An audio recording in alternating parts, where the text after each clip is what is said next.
मैं Amjadullah Khan, spokesman MBT. जैसा कि आप लोग जानते हैं कि तेलंगाना में जो है पिछले 3 दिन से एक रेप केस के बारे में एक इशू चल रहा है और इसमें अक्यूज कोई नन अदर देन जो हमारे हिंदुस्तान गवर्नमेंट ऑफ इंडिया का home minister for state for home affairs Bandi Sanjay, जो करीमनगर के मेंबर ऑफ पार्लियामेंट है।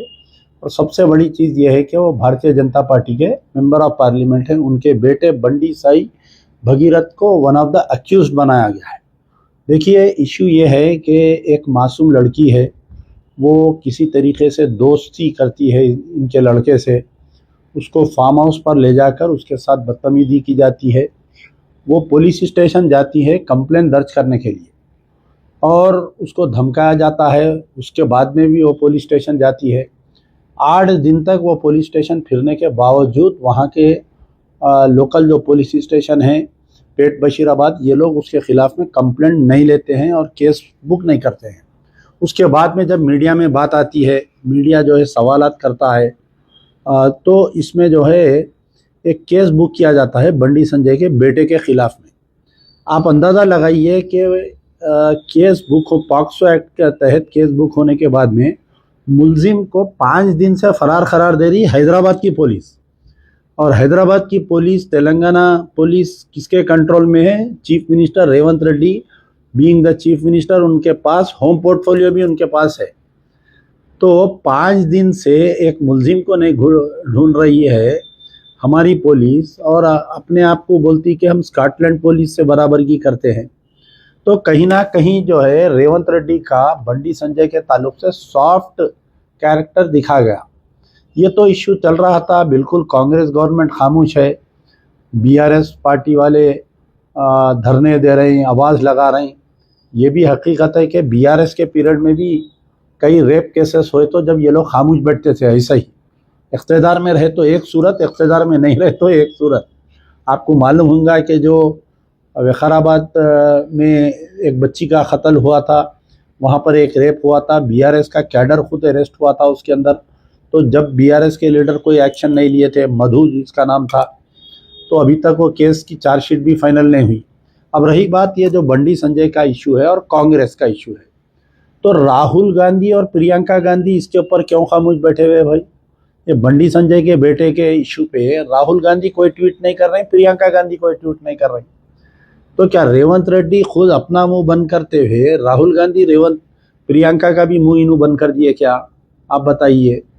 तो कांग्रेस का कोई बड़ा लीडर क्या बोले तो चीफ मिनिस्टर साहब कहते हैं डीजीपी से फ़ोन पे बात किए, रिपोर्ट तलब करे और सख्ती से वो करे। फिर दूसरे घंटे ये आ रहा है कि फलानी लेडी आईपीएस ऑफिसर को हम जो है तहकीकात के वास्ते सिट फार्म करें, उसका चीफ बनाए। ये सब बातें किसके लिए है बोलिए आप? ये जिनको जो भोले भाले लोग हैं उनके कान खुश करने के लिए है ये। आप देखिए, अगर हैदराबाद की पुलिस बंडी संजय के बेटे को गिरफ्तार करना चाहती तो 1 मिनट की बात है, गिरफ्तार कर सकती थी। तो कहीं ना कहीं ये है कि Revanth Reddy is having a soft issue है। बंडी संजय के बेटे को बचाने की कोशिश की जा रही है और इसके लिए कांग्रेस का पूरा कैरेक्टर खराब हो जा रहा है इसमें। अब जो बातें, जो पार्टी बड़ी बड़ी बातें करती हिंदुस्तान में, देशभक्ति की बातें, नारी निर्माण की बातें, बेटी बचाओ बेटी पढ़ाओ की बातें, तो बड़े शर्म की बात है कि नरेंद्र मोदी एक लड़का जो रेप अक्यूज्ड है, वो भी एक माइनर के पॉक्सो एक्ट में बुक है, उसके बाप को अपने बाजू मीटिंग में बिठा के आप मीटिंग करें, कितनी बुरी बात है बोलिए आप? कम से कम आप नरेंद्र मोदी उसको स्टेज नहीं चढ़ने देना था। हाँ, उनको मिनिस्ट्री से आप बताइए कि अक्यूज का बाप खुद होम मिनिस्टर है उन्हें इंडिया का, तो कैसा इसकी तहकीकात हो सकती बताइए? तमाम IPS officers will report to the central government. Amit Shah home minister, इन्हों जो है अमित शाह के deputy home minister for home है, इन्हों मिनिस्टर फॉर स्टेट है।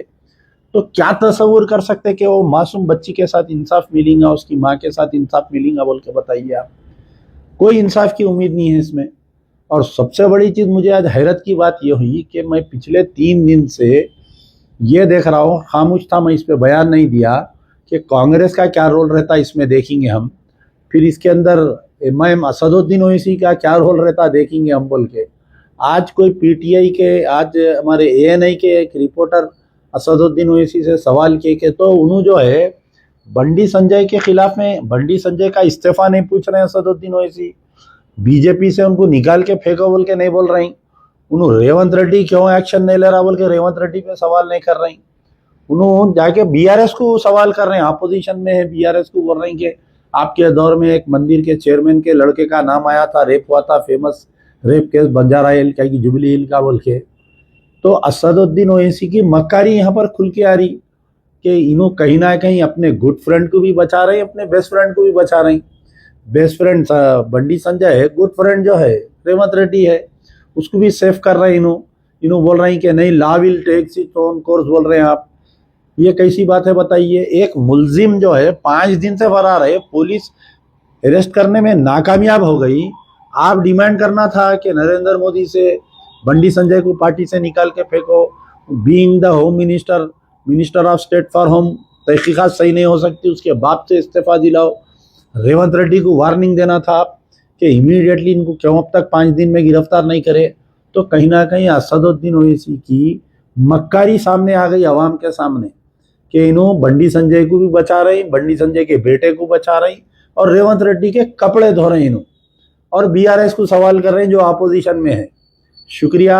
हम जो है मजलिस बचाओ तहरीक की तरफ से मुतालबा किया जाता है कि ये केस जो है कोई आईपीएस ऑफिसर इसकी तहकीकात नहीं कर सकते, क्योंकि उसका बाप होम मिनिस्टर है। इसको इमीडिएटली हाई कोर्ट के सिटिंग जज से तहकीकात करवाना चाहिए, क्योंकि ऑलरेडी वो लोग बेल के लिए मूव कर दिए हैं। बंडी संजय का बेटा बेल के लिए मूव किया है। तो चीफ जस्टिस को गवर्नमेंट एक लेटर लिखते हुए सिटिंग हाई कोर्ट के जज से इसकी इंक्वायरी होना, वो सिटिंग हाई कोर्ट के जज की निगरानी में इसकी तहकीकात हुई तो वो मजलूम लड़की को और मजलूम माँ को इंसाफ मिलने की कोई उम्मीद है। शुक्रिया। यार दिन दास सोबत।